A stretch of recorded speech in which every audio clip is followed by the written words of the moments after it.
him out. Yeah, here, give me just 2 seconds. Okay.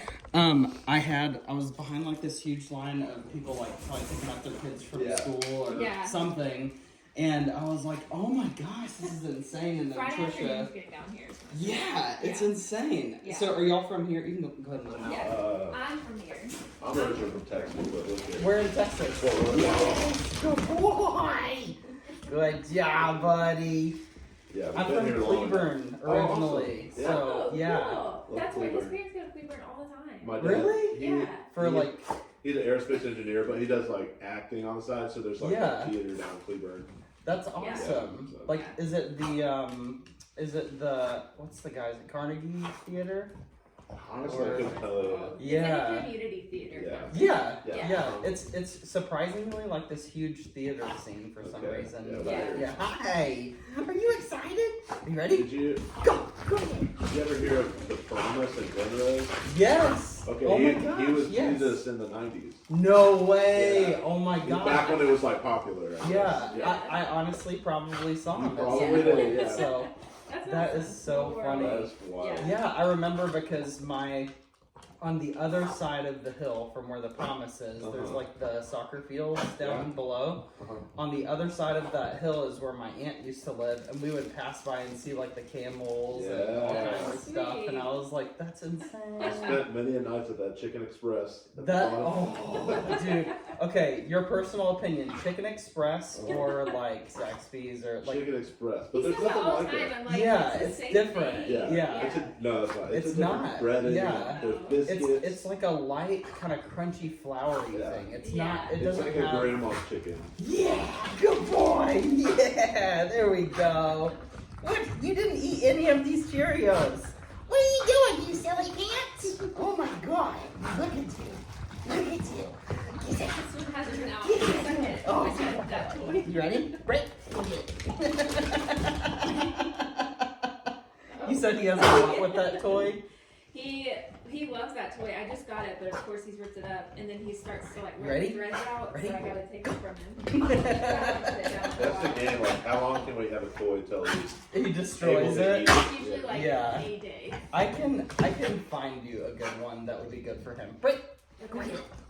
He's Okay, a ready? chewer, so Ready? like all we keep is Man, nylon look who's speaking to me. bones. Yeah.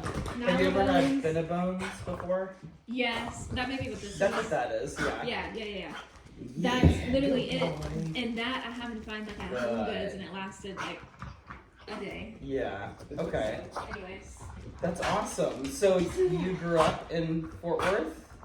Bedford, which is Okay. Fort Worth. Yeah. Grew up and been here like 13, 14 years now. That's awesome. Good job, buddy. Grew up in Yes. Fort Worth, so this is Very cool. still home for me.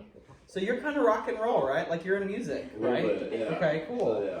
That's Play- awesome. Play drums. Was it my keyboards. artist? Yeah. So, Good. yeah. Good. Yes. Good job, buddy. So all I'm doing right now is just kind of letting him meet me, letting him smell me. Yeah. I'm giving him those markers that I use in training, and really it's important to establish kind of like a communication system. So if you think about it, sorry, I just woke up from a nap. So You're good. I have like, I've been smoking since I was like 12 and I'm trying to stop. So it's like, oh Oh, gosh, that's I want to tough. feel better. Yeah. Look at that dog just enjoying the sun out I know, there. they live out there all the time. That is awesome. Sweet. So like ultimately just like kind of letting him experience me in the order that is most helpful for him Yeah. is letting him hear me, letting him smell me, letting him taste things from me, not me, but things from me. And then eventually letting him touch me and snuggle and come up and all that stuff, and I might give him some pets. I know he has IVD. Do you know if it's thoracondylar or cervical? He's had surgery in his neck, so whichever one cervical. That is. Yeah. Up at Okay. the top of his neck, he Yeah, made a little thing. good.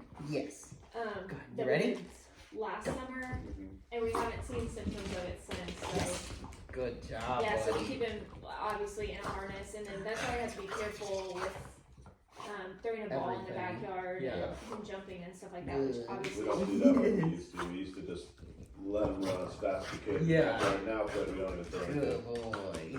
So which makes it kind of tough. Like I started taking him on just like nightly walks just to get out energy.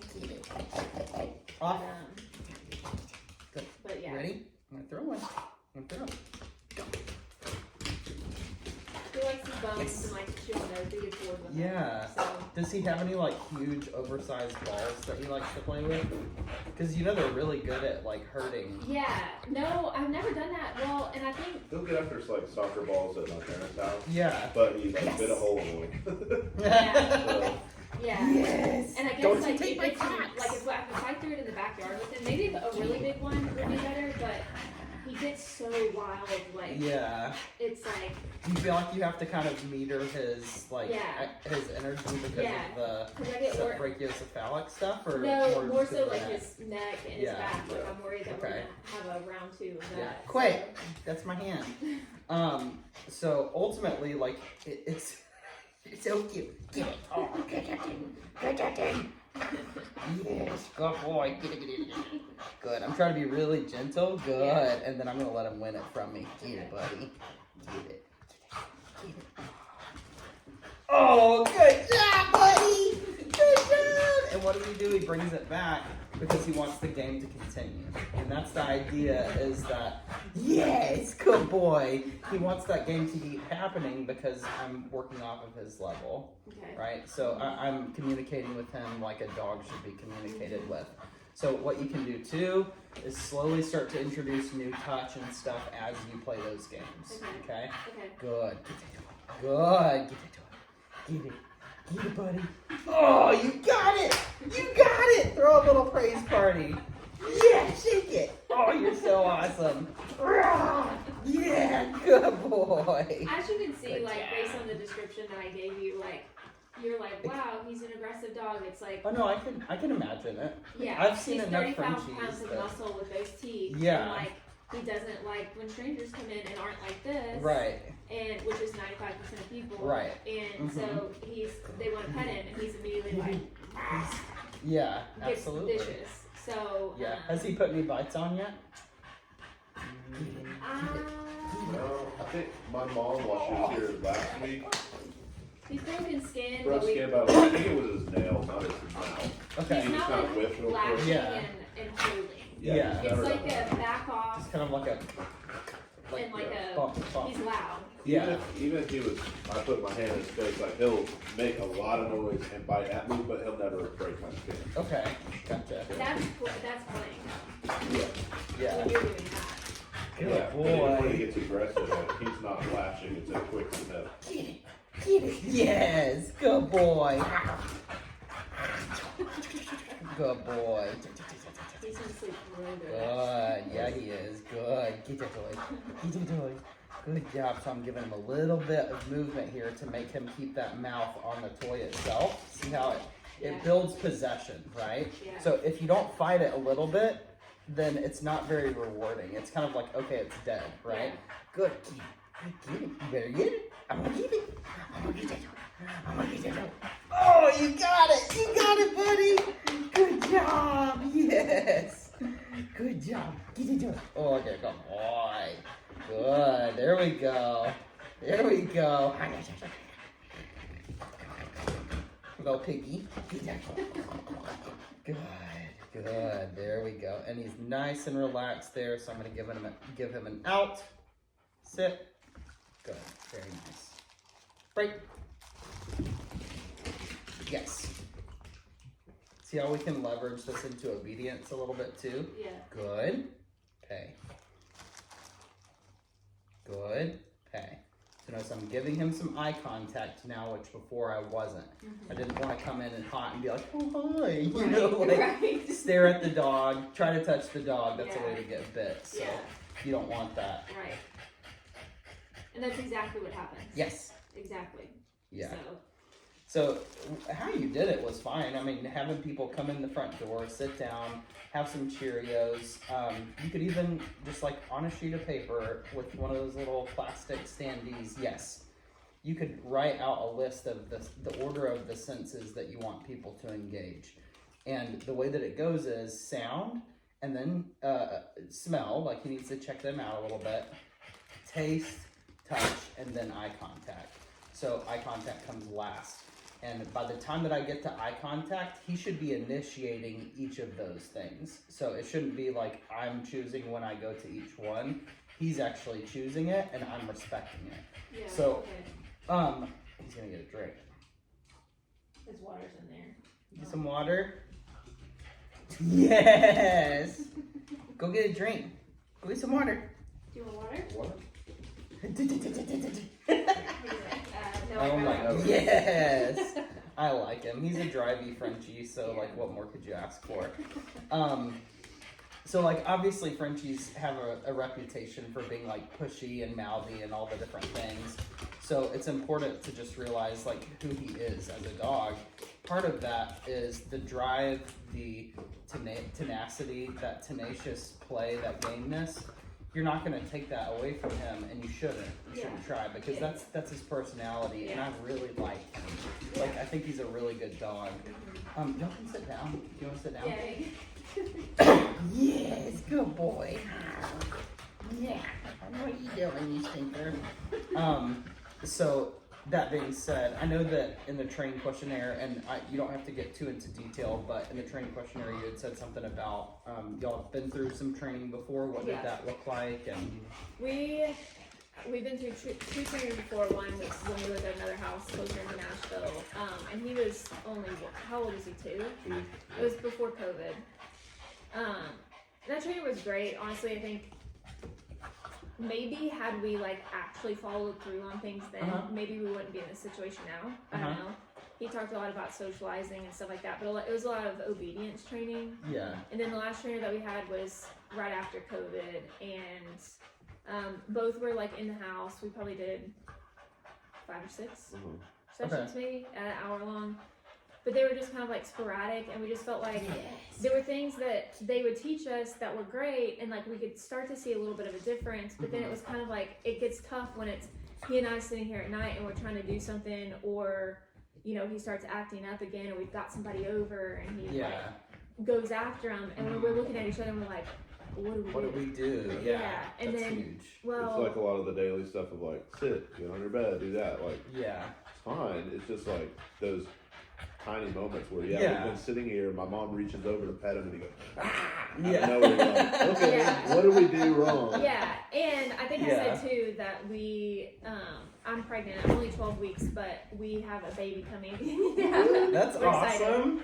We have a baby coming in September, at the beginning of September, so we've got 6 months, and I'm like scared to death that the way he reacts, the way that he like, he's unpredictable, I think is the I've thing. noticed a lot of weird things recently.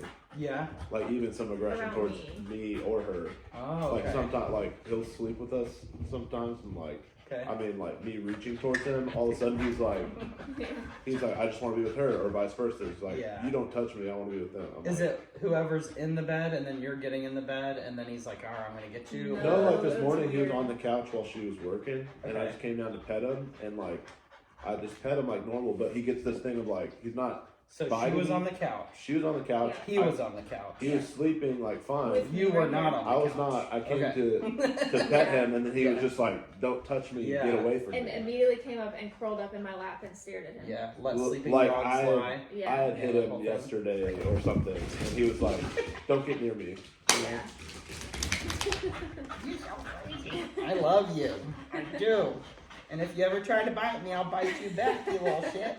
Yes, I will. I love you. So it's just things like that we've been seeing, like, and I guess that could come from, I mean, he could sense I'm pregnant, right? I mean, it could. It could, yeah. It could just as easily have happened to Aaron, you know? Like, he might be sitting there one day and you come up to him and have the same thing happen. Yeah. It's just a little bit of resource guarding. Okay. So that's the thing is, with sleeping in the bed, we need to get out of it. Like, we know that because we have a baby coming and he sits in the bed with us every night. We love it. Right. But it's not going to work. Yeah. It's not going to work. And you could just stop doing it. Like, it's not one of those things like with smoking where you have to like phase out. Yeah. You know, like just stop. You know, you could do it cold turkey. The hard part is then you're like, I want something warm in here that's like a little toaster oven, you know? But at the same time, like, he is going to benefit from that. And the reason for that, which is very important, there's plenty of dog trainers. Sit. Good. Break. Yes, good boy. There's plenty of dog trainers out there who will tell you all the things to do, but they may not tell you why it's important that he does it, and I'm the opposite. I might spend too much time on why and then be like, so how do we do it? And then I'll be like, oh yeah, I probably should show you that. So it is really important. But the reason why is for a dog, 99% of how he acts, his behavior, is coming from how he lives and dwells in the home. Because you're telling him things, you're messaging things to him based on how he lives in the home, not necessarily what you teach him in obedience, right? Like we're telling two different him, things, but he owns his house and it's his, and he can do whatever he wants. Sort of, yeah. You know, and no judgment. Like my dog sleeps in my crate, or my crate. Yeah, I sleep in a crate. Cool. That's not a toy! What are you doing? You stink. Give me that. Give me that. What you doing? I'm gonna get it. I'm gonna get it. You're not the first one that's stolen my shoe, you turkey. Shoes and socks are like He is so happy right now. He's like, I found something novel. Okay, you ready? It's funny. I actually just got those the other day. They were on sale at Academy, and they're the all-terrain Crocs. And I was like, they have like the Velcro and stuff. And I was like, and there's rubber like on the outside. And I was like, yeah, I'm all-terrain. Yeah. So wear them anyway. I just like them because my feet sometimes will get really hurt. Yeah. But yeah, I love his personality. He's a good dog. I think that you guys probably know that. I think you need a little bit of affirmation of that, maybe, to just know, like, is he a good dog? I kind of feel like potentially, especially after being around my family specifically, my mom like has a real issue with him, and he has an issue with her. But she like literally looks at us, she's like, he has to screw loose, and like I don't know how he's ever going to be around a baby. And I'm like, okay, well that's not really reassuring for us. And then it kind of starts like things like this morning. I'm like, I don't know. Maybe he does. Is this gonna work? Like, can we get out of this? Or the concern that she has is obviously valid because you know you would never want a baby to be gotten a hold of by a dog of any kind, right? Especially a dog that is yours. You know, it's that much more personal. Right. It doesn't have anything to do with the breed. In my mind, it has to do with the mental and emotional, psychological damage of having the dog that you raised, right, going after a child that you are raising. Right. And so I can understand that. And we can also, as things progress, we can do some sessions with your parents too, so that way they can see, and they can watch these. I'll post this on YouTube privately later on. If you guys are okay with me posting it publicly, just let me know. Yeah. But that way they can go back through and they can watch the lessons and be like, oh, okay, that makes sense. Yeah. So when someone comes in the door and goes against, good boy, very nice. When someone goes against that, here you go, that whole paradigm of hear, smell, taste, touch, eye contact, if they start the opposite order and just go, hi, buddy, and they like reach down, it's almost like a test. It's like, why would you test this dog that you just met, you know? Sure. So, and obviously with the baby on the way, you got to be super careful. But for me, unless I have like 5 to 10 really good years with that dog, and I know how they'll respond to everything, they don't get time alone with the baby. So like with him, I probably wouldn't, but at the same time, like he's gonna be able to start to pick up on some things. Instead of having there be all this anxiety and the baby now becomes a resource, which is the worst thing ever, you want to start creating him more. You want to start having him work for his resources, work for food, work for toys. So toys not just being everywhere. I would have an engagement toy that you use for play, and I would have an enrichment toy that you use for him to just go and be in his crate and chew on it and decompress. Because what happens is someone goes and knocks on the door and he's barking, and you literally just take a food bowl and walk over and just say, shh, and you smack the crate and you go, yeah, you're not going to do that.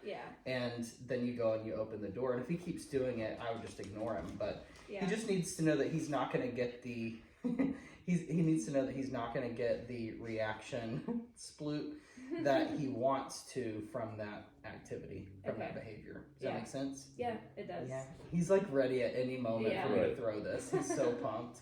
He's gonna be worn out after this. I think that makes sense. Yeah. So and just to add to the list, which, I think there's in the past.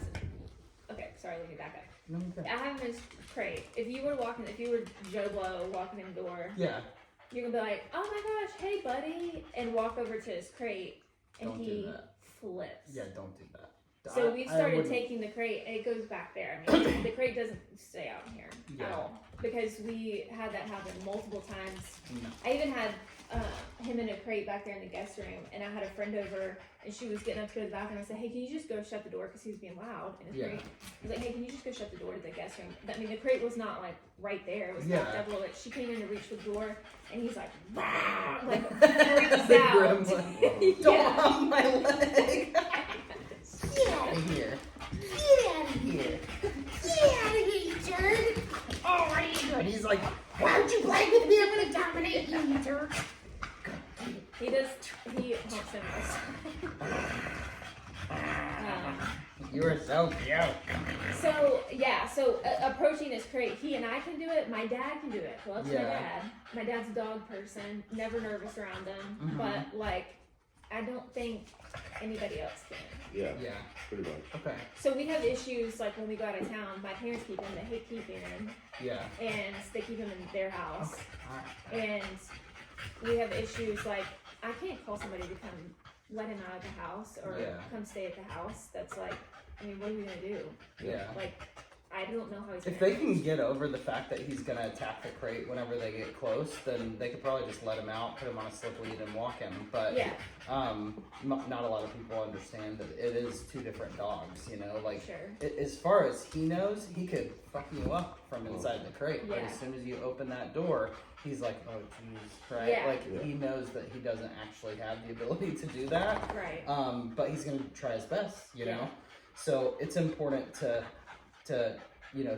look at the situation realistically enough to say, okay, what is a good long-term solution for this behavior? And then at the same time, like while we're having the behavior addressed, is there something maybe temporarily that we could do? So that's where I can help you guys. Okay. So we do boarding, we do board and train, and we do private lessons. I'm happy to also do a family lesson, which is just a private lesson with everybody here. Good boy. So yeah, all of that stuff. No, you're not doing that. Get out of here. He thinks it's funny. He's like, You roughing him up doesn't bother us at all. I mean, I literally kick him out. I just love him. He's so funny. That's such like a anxiety with other people that don't know him. Is how he plays. They think he's attacking them. Because he's so loud. Yeah. And doing all that, he'll get to barking and running back and forth, and it's like.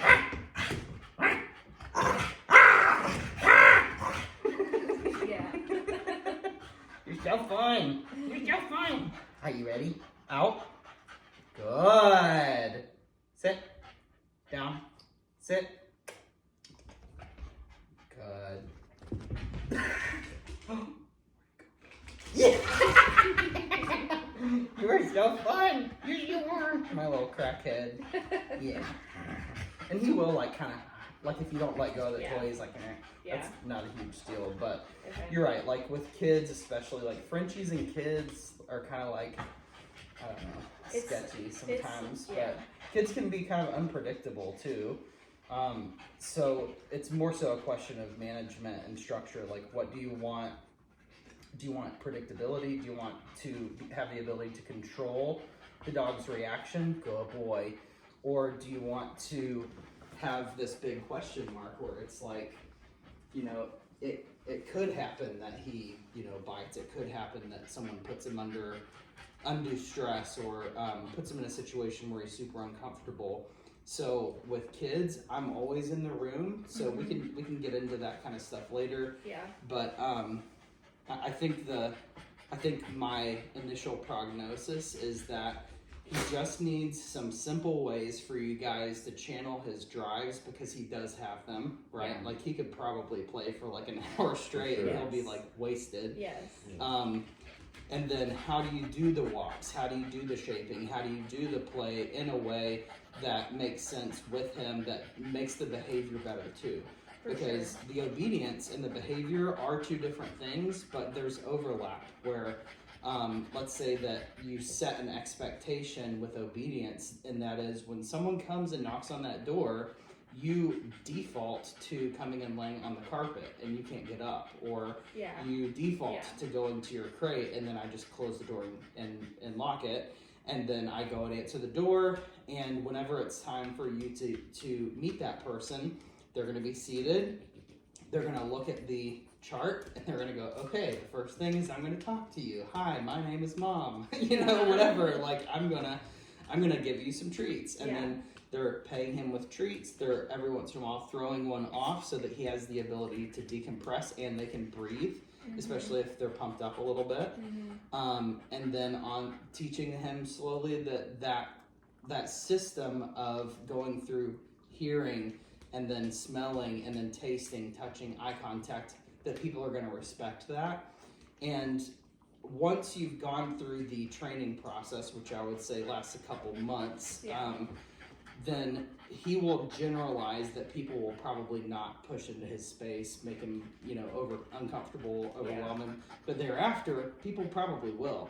That you can't always trust that people are just going to come and respect these rules, and it's almost it's almost unfair to expect that, because you have to communicate that stuff in advance. For sure.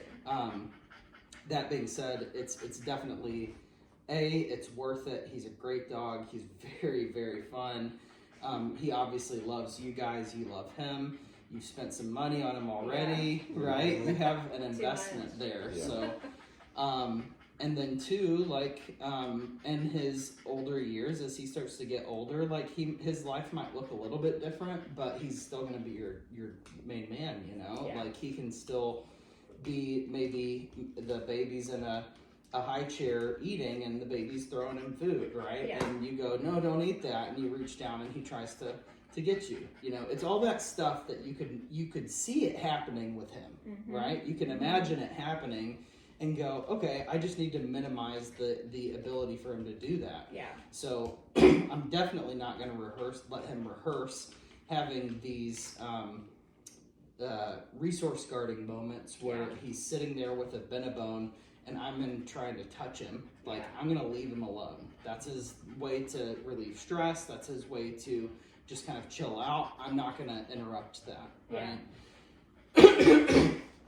What were some of the things that the other trainers... Is he allowed up here? Not on this chair. Not on this chair, okay. We do let him on the couch. Okay. Clearly. What are some things that the other trainer said to do when he started to get aggressive? Well, the first trainer we had one of those air, not like a horn, but like a pressurized air. Yeah. Yes. Okay, worked like the first 2 times, and then he just started ignoring it. He riled him up even more. He'd be like, "Wow, let's go." Yeah. Okay. And then, so that didn't work. And then I think when I went back to that trainer and I was like, hey, we're willing to pay for another session, but can you come back and just kind of help us figure this out, whatever. He was like, I already showed you what to do. We were like, okay, you're no help. Yeah. And then the last guy, he does this when you're here, right? But again, if we don't go through, the process that you've explained with Joe Blow that comes over, he gets, he's liable to turn around and snip at him or, start doing that kind of stuff or whatnot. Yeah, and that's important. To have realistic proofing moments where you're like, hey, let's have the neighbor come over. Right. Someone who's never met him before or whatever, I would love to, at some point, have, my niece and nephew are 6 and 4, and they live, a mile down the street. Oh, yeah. And I would love for them to come over. They're both scared to death of him because he's, has he nipped up both of them probably at this point, off and on? Yeah. And they're both just they're unpredictable. They're kids. They bounce around. They're, loud and flailing everywhere. But he also picks up on everyone's energy instantly. We're all so nervous around him. They were all over for the Super Bowl the other night, and we had him in his crate the whole time.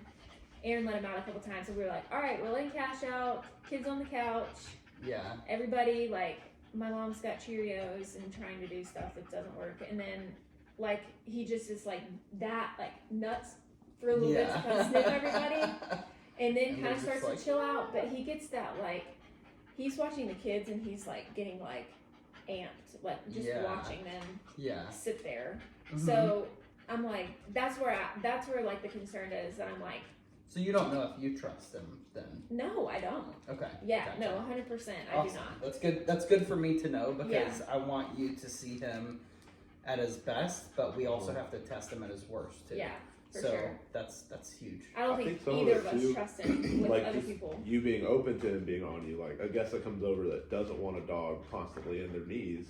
Yeah. Like there's a different atmosphere there where it's like me and her the whole time. We're like, Cash, get down. Like it's like that energy the whole time because we just like don't want him to touch them and it won't stop. So that might be egging him on too. That we're just constantly. Well, having a way to correct him that's subtle enough to not like that you could actually like having a way to correct him or give him information very subtly without having to involve everybody else's perspective is really valuable. So for sure. I know that he has cervical IBDD, so you have to be kind of careful, but there is an e-collar that's low enough stimulation that you can give taps lightly. What's he doing? He has a bone in there. Oh, do you have a bone? Do you have a bone? It's stuck under. Oh, he didn't find it. Where'd the bone? It's stuck under his bed. It's stuck. Oh, did the bone? Yeah, like I'm not opposed to that if that means that like that goes on when we have guests over, and that way when Susie's sitting over there and is like, I don't know, not doing what she should be doing or whatever, that I can like get his attention real quick by tapping something. Exactly. Was that? Yeah, so something that's, and in the beginning he would have like a leash attached. You could put his harness on and you could stomp the leash if you needed to. You want to build buffers, and the recipe for making a dog more predictable is he should have a little bit of exposure and a little bit of structure. So his structure in the beginning is going to match his exposure. So you go structure built, here's the exposure, and you're touching that ceiling, and then you go, okay, we're good. And then you go, we're building the structure. Okay, we're going to test it. We're going to train it. We're going to test it. We're going to test it again. We're going to proof it. Awesome, we're locked in here. All right, we're going to increase it some more. So those different phases are on leash, off leash, and then off leash in public. So I usually have clients start exercises in their home, and then their driveway, and then the neighborhood, or out on the turnabout, and then out in the neighborhood, so that as you get more confident with it, that you're able to test him at the level of your competence too, you know, and it should be low impact enough with your schedule where you're not having to do an hour's worth of training a day, because it shouldn't take that. Now it may take an hour's worth of thinking about training. Like it may have you going, okay, I need to make sure that but you have to remember to eat. You know, there's things that he already is doing, like eating, going potty. He's waiting for that toy to come through. Eating, going potty, going out for exposure walks, going out for sniff walks that he's already going to need to do, so you can actually leverage those into behavior. So it's nice because you can actually, using those laws, which are laws, like there's not a way to get around them, so you can use them to your benefit, which is freaking awesome. So I'm ignoring him right now, whining about the toy, because I'm in control of the toy, right? So he needs to know, like, this isn't entitlement city here. This is Allison and Aaron's kingdom right here, and Cash lives in it, not vice extremely versa. entitled, and that's on us. Like, we know that, and that's just something. No judgment, by the way. I would probably spoil the hell out of him. He's so cute. He's like our child now that we have had a child for the last 5 years. And that's why he sleeps in the bed with us, and like he's like my little baby. But like I mean, if I've got treats sitting up there, or there's chicken on the counter, or whatever the heck, and we're in here, and he's doing that for long enough, we both just like, freaking shut up, and go in there and go get something, you know. But is that something we should let go? Yeah. Well, again, you're right. Like having that interruption and thought process that says, okay, stop that. You know, like that's important. I could always take that toy and move it somewhere else, but he's just going to do that same thing somewhere else. So one way that you could interrupt that is a noisemaker. He's like, he knows what I'm about to do. I was going to turn around and clap really loud. You could use an interruption and thought process of some sort. You could take a little cool fun noodle, nothing, like not a wooden stick, okay, hear me. Like something that's very light, and you can use it to just say, hey, I can reach out and touch you right now, right? And it might be a talk on the booty, it might be a smack the crap out of him, but it's not going to hurt him, you know? Yeah. And let's face it, he's 10 feet tall and bulletproof in his own mind, so like he's gonna be just fine.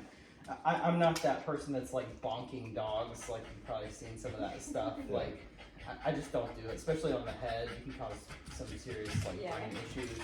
And with him, like you can't do stuff like that. Right. So like having something that just interrupts the thought process enough to where he goes, okay, well, what do you want me to do? So I'm gonna give him a. Man, he keeps like catching me. I can't surprise you because you're too smart. Yeah, do you just want me to sit down here on the floor? Oh, come here. Come here. Oh, snuggy buggy. Yeah, good boy. So yeah, like having some options, having a lot of different things in your tool belt where it's not just the pet corrector, it's not just, you know, smacking the dog, like having some things that are maybe a little bit more sophisticated where you can, from 30 feet away, just tap a button and him go, got it. Yes. Understood, heard. So I use a variety of resources there.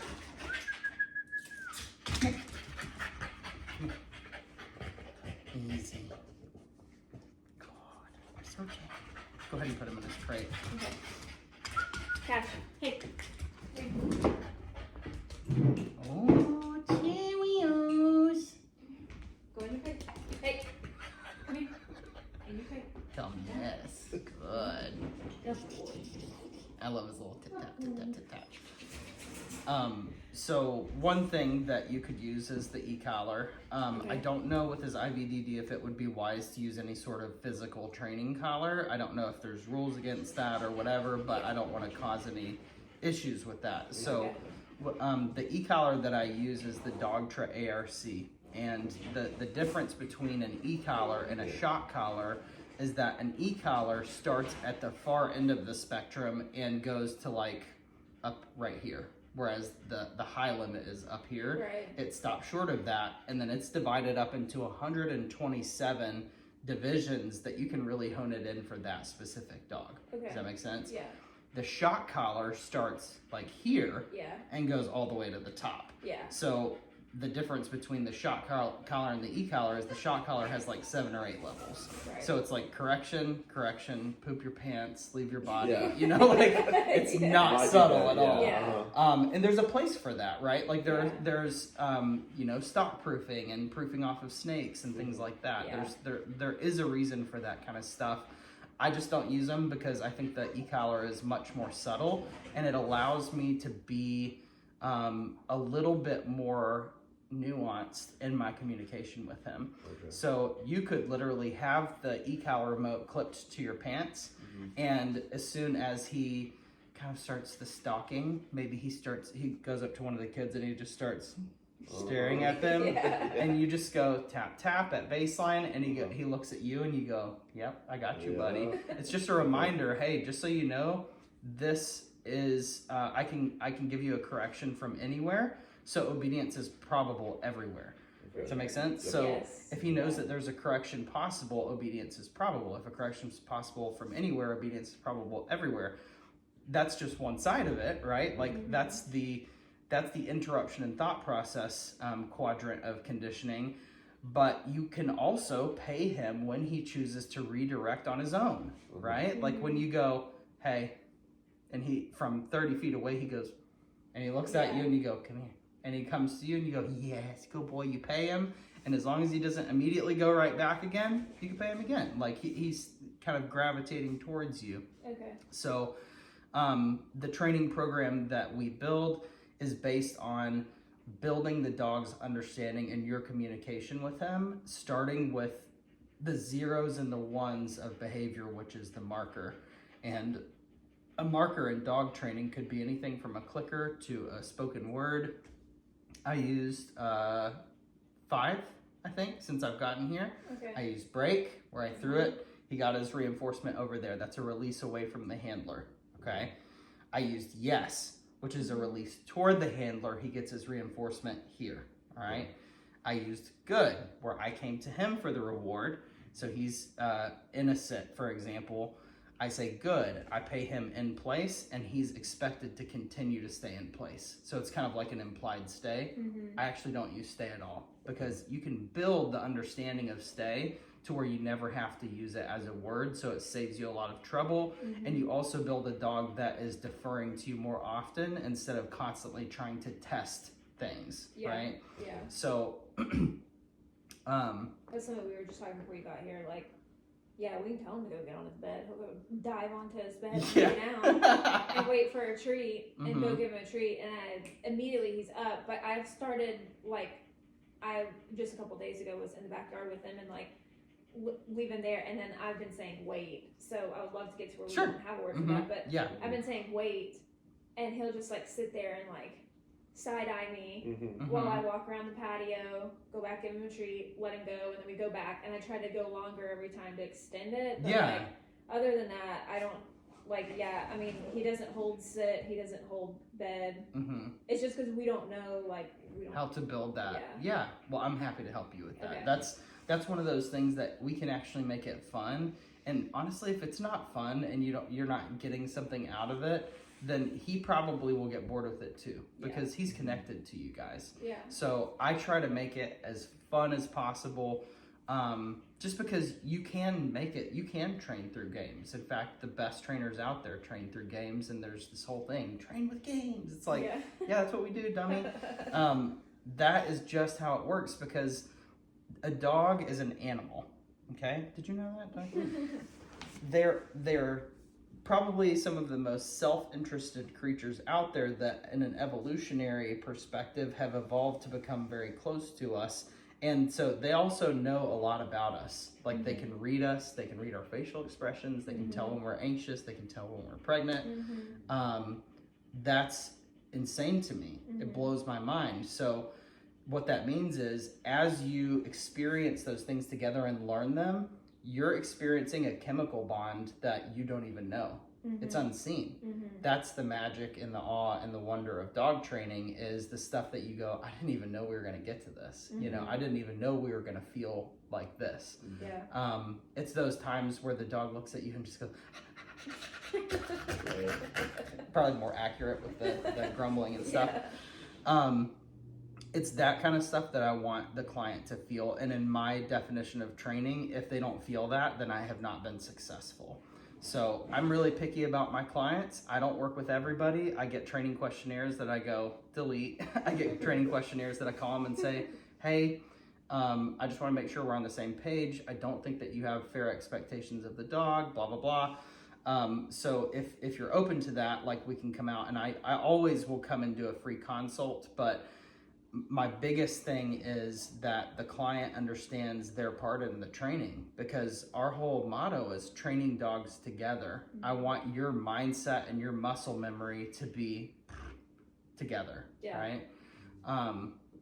So yeah, I love him. I think you guys have a good head on your shoulders. I think you've already shown that you're invested in him.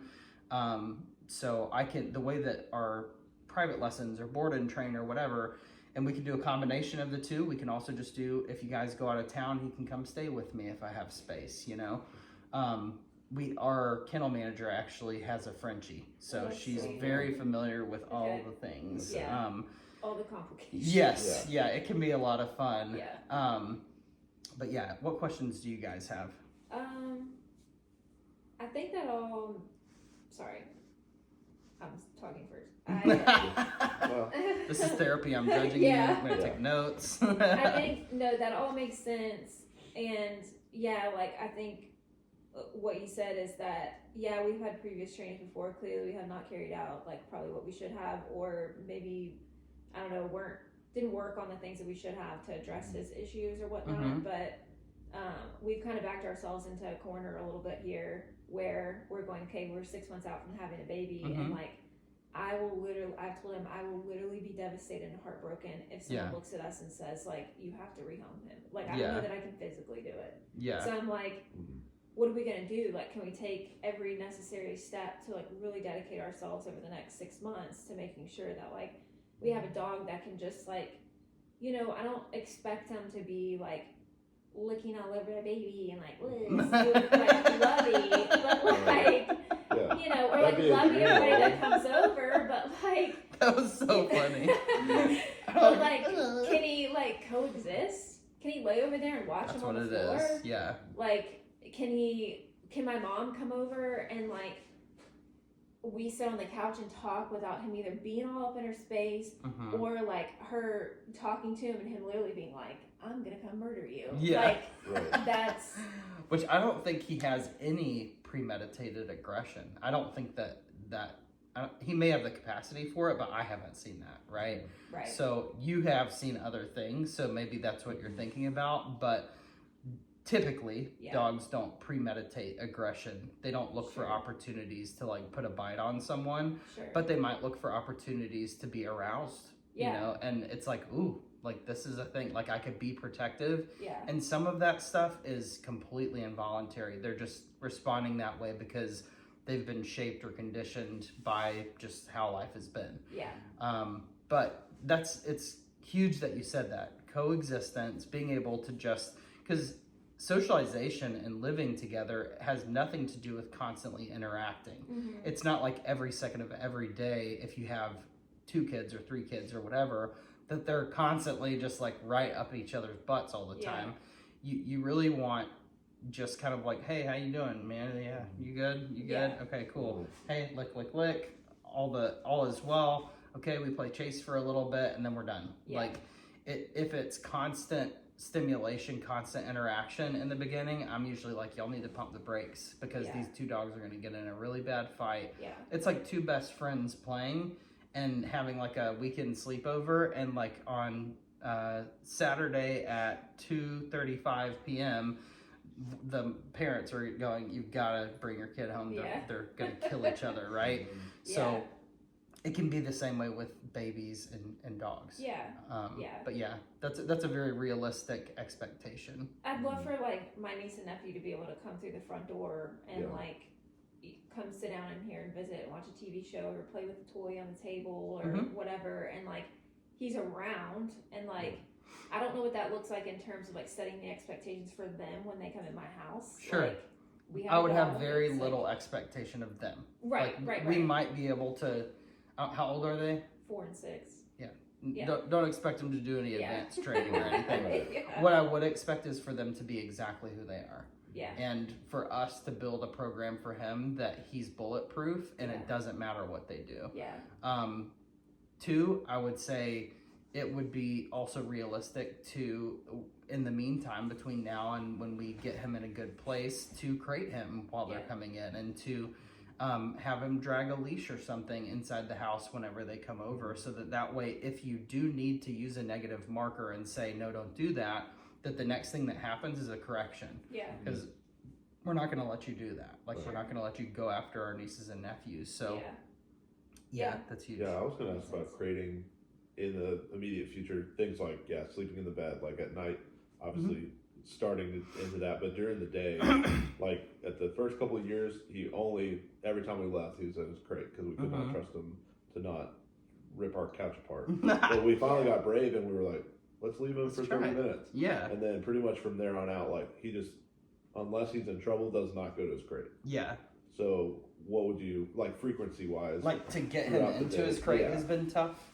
No, we just don't do it unless he's in trouble, and then sometimes if he's got a think full he gets bladder punishment. and he's mad that he's in there, he'll pee in the crate. Yeah, of course. Because he's like, I don't like this thing. I haven't Yeah. been in here in 6 months. And we're using it as punishment, which I know that we shouldn't, but we're like, Or that should be his home, get to a not point- punishment. Yeah. Yeah, we and get I to a point agree where, with that to the point that it's not that you shouldn't use it as a punishment. It's that it's not a correction. It's really not. Like the dog will get pissed at you, but it doesn't interrupt the thought process to create a redirection. All that it does is the dog is now forced to decompress. Yeah. Okay. So in that sense, it is a negative punishment, meaning that I'm removing the ability for you to rehearse this behavior, therefore decreasing the likelihood of the behavior. That is the scientific definition of negative punishment. Yeah. It's literally what it is.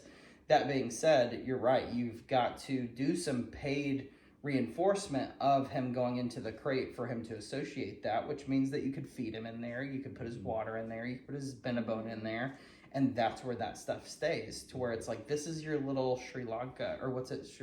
What's it? Yeah. Do you know what I'm talking about? Taj Mahal? No. Oh my gosh. I'll think of it in a second and just blurt it out. It's your... Damn it. His Anyway. little sanctuary. It's his little heaven. Yeah. Like he can go in there and just kind of chill out Yeah. and just be so comfortable, you know, and that's huge. So like right now in my head, if we were to put him back there, just give him a bone, like no pretense of why we're putting him back there, just say, enjoy this bone. Yeah. Once he's done, moved on from the bone, he's going to whine, like scream whine, Yeah. like a little baby monkey. Sure. Because he wants out. Okay. So things like that, you just ride it out until he gets used to that. You could do that. Like we Because don't. that worked in the past. Yeah. That's what- Typically, it takes You're like like, I can look over it more than he can. He's like, I'm gonna lose my mind. Yeah. And I'm like, I just don't pay attention. Yeah. I'm like, what? yeah. Because I feel like I'm rewarding. because it's him like by we're sitting letting here him out. like at night watching a show and it's just like for 40 minutes. I'm like, it's not even a child. It's I'm like, awful, yeah. man. I tell you. I hate the Tweety Bird shit. Like when Yeah. they're like, Yeah. like the high pitched stuff, it drives me insane. Yeah, so again, every time that you think, okay, I have a behavior that I want to address, I want you to think, if it's a bad behavior, I want you to think, what can I replace it with? All right. If it's a good behavior, I want you to think, what would I punish if he did it, right? Or what would I try to prevent in the future? So there's always 4 places that we can go. Always. There's things that I can pay. There's things that I can use pressure. There's things that I can prevent, and there's things that I can punish. And those are the 4 operant conditions. And it's probably the last time you'll ever hear me say that phrase.